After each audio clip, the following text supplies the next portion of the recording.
महाराज परीक्षित जी को श्रीमद् भागवत कथा के अंतर्गत कश्यप जी के द्वारा माता अदिति को पयोव्रत का उपदेश, इस प्रसंग का वर्णन करते हुए परमहंस सुखदेव जी महाराज कहते, परीक्षित एवं पुत्रेषु नष्टेषु देव माता दिदिस्ततः हतित्रिविष्टपे दैते प्रियतप्येदनाथवतः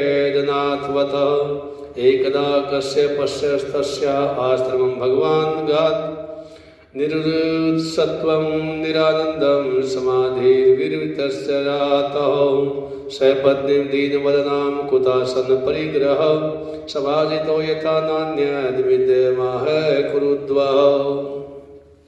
परीक्षित, जब देवता इस प्रकार महाराज बलि ने सौरभ पर आक्रमण करके सौरभ को जीत लिया, देवता भागे भागे फिर रहे थे और जाकर के गुफाओं में छिपे हुए थे। दैत्यों ने सौरभ पर अधिकार कर लिया था। तब देवताओं की माता अदिति को बड़ा दुख हुआ कि उनके बच्चे अनाथों की तरह इधर उधर भटकते फिर रहे हैं। एक बार बहुत दिनों के बाद जब परम प्रभावशाली महामुनि कश्यप जी की समाधि खुली, तब वे अदिति के आश्रम पर आए। उन्होंने देखा कि न तो वहाँ सुख शांति है, न किसी प्रकार का उत्सव है। परीक्षित, जब वे वहाँ आकर के आसन पर बैठ गए, अदिति ने विधि पूर्वक उनका सत्कार किया। तब वे अपनी पत्नी अदिति से, जिसके चेहरे पर बड़ी उदासी छाई हुई थी, कहने लगे, देवी, इस समय संसार से ब्राह्मणों पर कोई विपत्ति तो नहीं आई? धर्म का पालन तो ठीक ठीक हो रहा है? काल के कराल गाल में पड़े हुए लोगों का कुछ अमंगल तो नहीं हो रहा? प्रिय, गृहस्थ आश्रम तो ठीक चल रहा है? सब प्रकार से जब पूछा तो खड़ी होकर के उनका सत्कार करने में असमर्थ हो रही थी माता अदिति।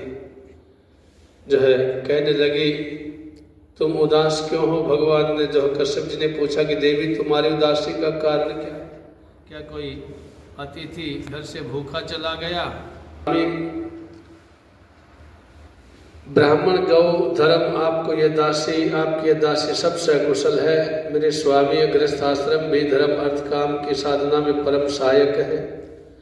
भगवान निरंतर आपके नित्य समन और कल्याण कामना से अग्नि, अतिथि, सेवक, भिक्षुक, दूसरे याचकों का भी मैंने तिरस्कार नहीं किया। सब प्रकार से जो है सकुशल चल रहा है, किसी प्रकार की कोई समस्या नहीं। लेकिन सुखदेव जी कहते, परीक्षित, जब इस प्रकार माता अदिति ने बताया और कश्यप जी से प्रार्थना की, तब वे विस्मित होकर के कहने लगे, बड़े